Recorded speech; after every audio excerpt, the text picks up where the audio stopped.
Out of the big three original LEGO games, I'll always have a soft spot for LEGO Indiana Jones 1. Sure, Batman might be the most mechanically complex and Star Wars has Watto, but Indy 1 struck this amazing balance of new and old, keeping what made LEGO Star Wars great but introducing so many new features and puzzles. As you've seen on my channel before though, these games are far from perfect. And although Indy may have been leagues smaller than either Star Wars or Batman, it still had its hiccups and even mistakes. There's of course the infinite max studs glitch, out of bounds triggers and doors, and even invisible floors. All of these play a role in the game's speedrun, which is a large reason any of the older LEGO games are as popular as they are today. There's no denying that. There does, however, exist a lesser-known subset of bugs and glitches, ones that fly under the radar of a more casual player because of how impractical their uses are, like getting out of bounds with the cart in Ancient City or making Indy's head way too small for his body. And then, of course, there are the Minikit glitches. If you can't tell, I love talking about the weird properties of Minikits in these games. I've made near hour-long videos about the story percent run in Indy 1 and Batman 1, where we try to beat a large portion of the game without ever using free play. I did a video on the extremely broken out-of-bounds Minikits in Under the City, and I've done a couple shorts on the Minikit 11 out of 10 counter bug, and that is where I want to start today. Although there's supposed to be only 10 Minikits in a given LEGO level, occasionally, the number can jump up to 11, 12, or even higher, depending on the circumstances. This is most commonly done by using a technique called Minikit duping, where you return to a level and complete a numbered puzzle in a separate order to cause a Minikit to spawn in a different location, essentially copying it.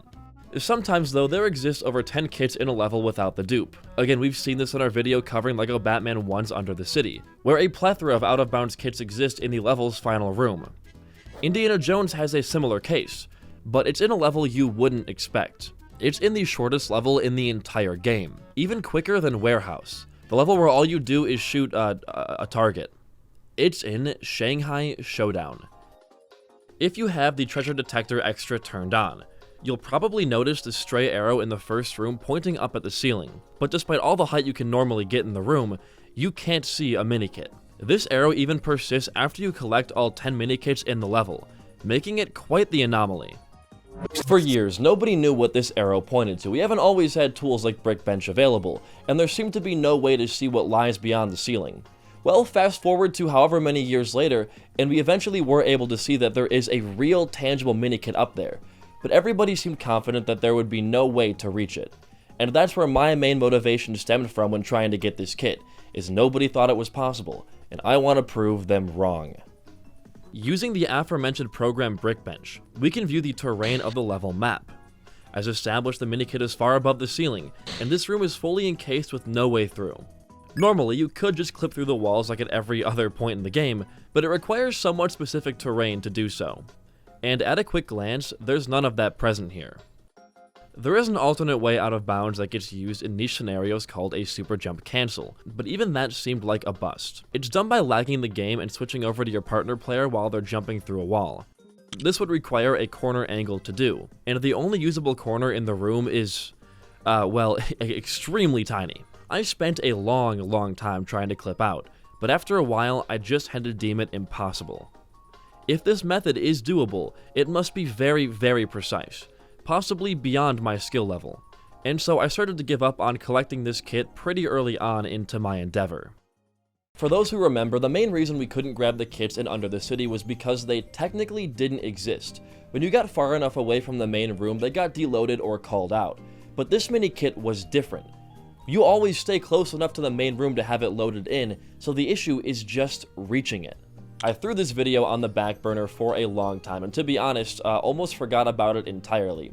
I had other things I was working on at the time, and this just seemed like a waste. A few months passed, and I was doing a run of the LEGO Movie 2 with Chimkin, and I casually mentioned this kit, this video, and the current roadblocks that I had, and instead of getting the answer that I expected, which was, yeah man, I have no idea, he told me he knew of a way to get out of bounds in this room, and that it was super easy.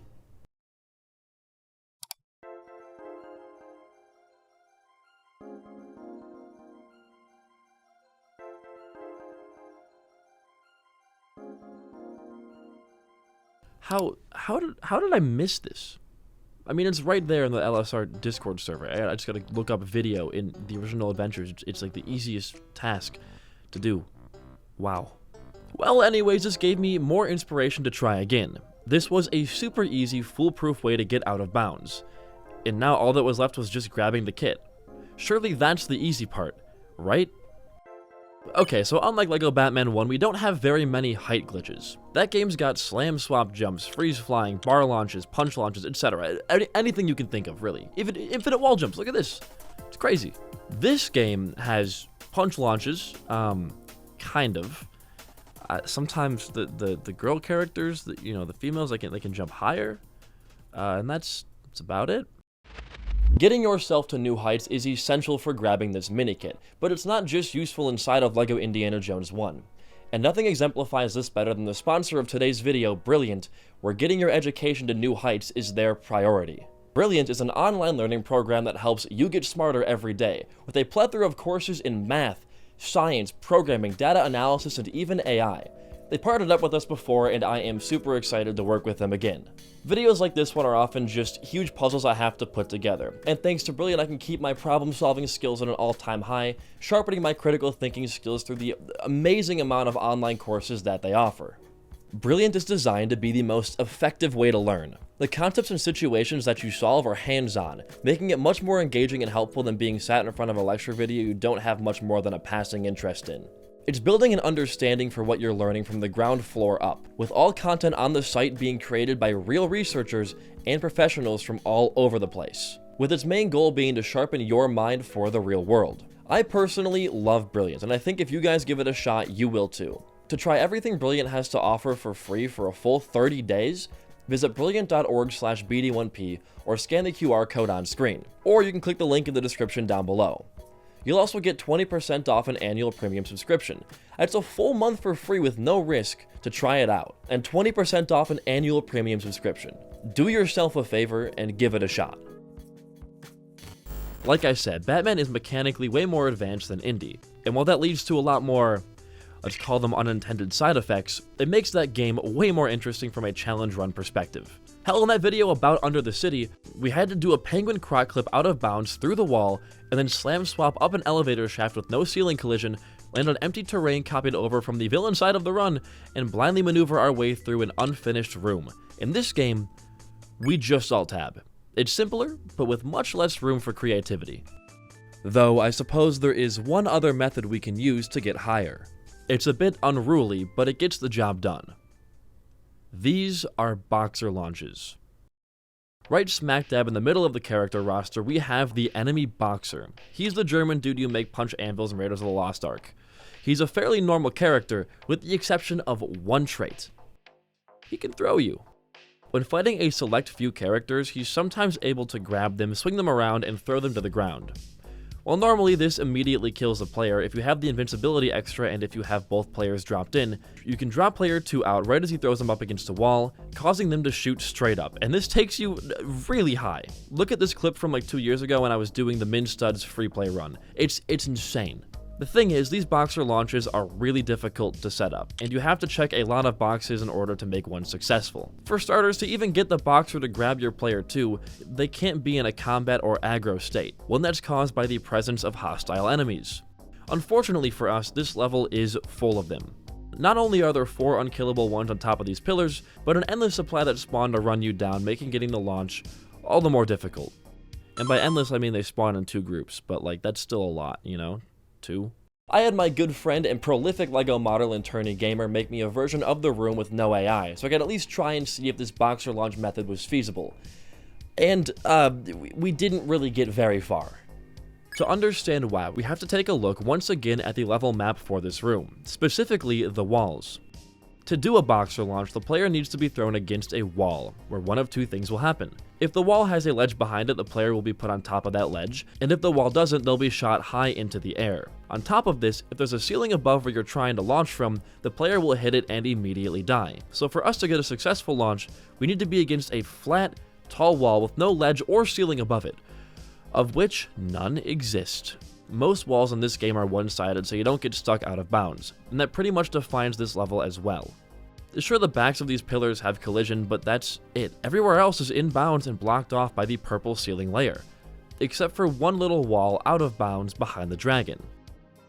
It looks tall enough that you could get some crazy height off of it, and even if it did stop you on the small ledge up top, that itself might be high enough to work your way up to the ceiling.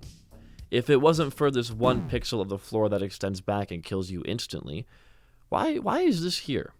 We're running out of theoretical ways to grab this kid, and fast. I'm sure a lot of you are suggesting we use the side of the wall instead of the back, but it's not thick enough to ride up, and you end up sliding off of one side in bounds. It's the same issue we have with the pillars. Plus, the inbounds floor is at a weird level compared to the out-of-bounds floor. There's tons of small clips of terrain we get stuck on. It's just a mess, alright? It's a mess. So what about the other options that we mentioned? I did say this game has punch launches, and if we learned anything from LEGO Batman 1, it's that these punch launches can take you a long way. Well, unlike in Batman 1 where you can seemingly punch your way up through most vertical terrain, this game doesn't really launch you up so much as it sort of guides you up. You don't shoot up like you would in 1-5 in Batman, you sort of ride along the wall. On top of that, it requires slope terrain. You can't just use any wall. The only other option I could turn to was the free-play exclusive upwarp tech. This one is done by swapping characters beneath very specific types of terrain, which teleports you upwards. It's used in a few niche spots in the free-play run of the game, like here in 1-1, but its uses have diminished with faster alternatives making them obsolete. The way it works, as it was so eloquently explained to me by Chimkin, is that when there's an unclosed shape of terrain, the game treats everything below it as having collision as well. It's why when you walk underneath a floor, there's like infinite floor. You can spam jump all the way to the top with no gaps. If we were able to find a small chunk of terrain that wasn't enclosed, we might be able to warp ourselves on top of it and on top of the Minikit. Sadly, this doesn't exist here. The room itself is fully enclosed, meaning no ghost terrain, or even a chance at it. And as I started working on this script, this was the point that I made it to. I genuinely didn't know what more I could do. Because I was going through my options in the order that I tried them, this video felt disorganized. I kept giving up and restarting at different points, remembering old strategies and trying out brand new ones. It was directionless, and in the back of my head, I figured none of these methods were going to pan out. I felt disappointed, but I still wanted to make a video covering this strange leftover part of the game. Besides, I was so preoccupied with my other projects like the film that I premiered last month and all this stuff relating to it, that I wasn't able to dedicate the time that I wanted to this video. Would I really feel comfortable releasing a video without a worthy conclusion? No, there had to be something else we could try. A true, black or white, fail or succeed option. The problem with everything we've already tried is that they're widely applicable methods. Maybe a boxer launch is possible somewhere in the level, but it could be hundreds of hours before we pull it off. It's not conclusive. We need something we know can work with enough brute force. What could this nuclear option be? It didn't come to me right away. In fact, it took a couple of days for me to come up with. To be fair, it's something I myself have never been able to do. It's work I've outsourced to other runners and friends over the years, specifically my friend NoteKO. Let's talk about the hitbox warp. This is something only possible on Xbox versions of the game, not PC. It's why I've never been able to do them. I don't own an Xbox. The hitbox warp is one of LEGO's most enamoring glitches, as it's kind of a be-all end-all when it comes to grabbing collectibles. Our understanding of hitbox warps aren't very in-depth, but we do have a theoretical reason for what happens. When you're partially in bounds and partially out of bounds, the displacement causes an improper decimal calculation for the coordinates that determine where your character is. Let's say while you're being pushed around by the collision, your character is warped to that improper number. To try and compensate for this impossible position, the object data of your player will essentially be sharing or borrowing memory from other objects in the room, which is why everything gets collected. You're sharing position with everything else. Just like with the previous methods, let's go over why this could or couldn't work. Hitbox warps have been studied in LEGO Batman 1 way more than in Indiana Jones 1, but because the game engines are the same, a few have been located here and there. We know that you can get these warps in Indy 1, which is a huge boost to my confidence in this method. But the only issue becomes finding terrain that allows you to do so. On top of that, it also has to be close enough to the Minikit that it stays loaded in the whole time. This was uncharted territory. We don't know if we can check these boxes, and the only way to know will be by standing inside of every pixel of every wall. The movement and positioning needed here is so precise that even a millimeter of deviation will cause it to fail, with no sign that it's even doable in the first place. It would be hours and hours of trial and error, so No KO and I hopped onto Xenia, an Xbox emulator, and we got to work. It's been a very long time since I've been featured in a Minikit video myself. Was the last one the story collectibles? Yeah, the 100% overpowered play. This is so, I feel like every one of these spots should be pretty good for a warp, but I know you're probably thinking like, oh, they don't work on Xenia. Like, no, we do. I believe you. Oh, okay, this looks good. This is kind of, you see what I'm doing right here? Yeah, I just found the same thing. It's like it kind of just nudges you around. Yep, that's exactly how you get it at box warp. You just have to inch in towards it. After around an hour of location searching, we really only had one lead. Behind this pillar, there seemed to be an Xbox exclusive collision that warped you backwards. You can see it in the way my character icon moves, the jittering, the jolting. Though try as we might to turn this into a hitbox warp, we were coming up empty. It's then that Note and I went back to trying to find other locations, like behind the platforms and even the stairs, when almost by accident, this happened. Maybe. I'll look for other places maybe that has that sort of similar collision.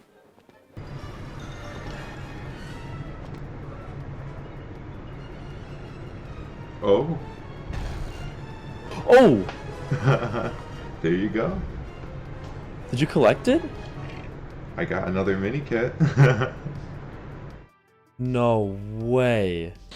To show you how finicky these can be, after Note got a warp that collected the elusive minikit on camera, it still took me over an hour of attempts to recreate his exact setup. This was no easy task, but we did it. Oh! I got it! Boy, let's go. Oh! You did it, man. Oh! Oh my god, finally! I wasn't even trying to, I was trying to set up for the other one. That's, see? It just works like that, man. 2 minikits. Oh my god. Holy shit. We are now the only 2 people in the world to have grabbed this minikit on a vanilla version of the game, with no cheating, no alterations, nearly 18 years after the game's release in June of 2008. Although these hitbox warps can be sort of cheesy, I'm confident in saying that this is the only way this kit will ever be collectible. I would put down money that there will never be a way to legitimately collect this kit on any other version of the game besides Xbox, and even more money on the method we used being the only one. If you want to see more content like this, make sure you are subscribed. I have a very cool speedrun-oriented video coming out next month that I don't think you guys will want to miss. Check out today's sponsor, Brilliant, with the link down below. It really does help out my channel quite a lot. Thank you guys for watching. This was a couple years of an on and off project here, but I'm really glad we're done. I'll see you guys in the next video, and hopefully no longer than a month.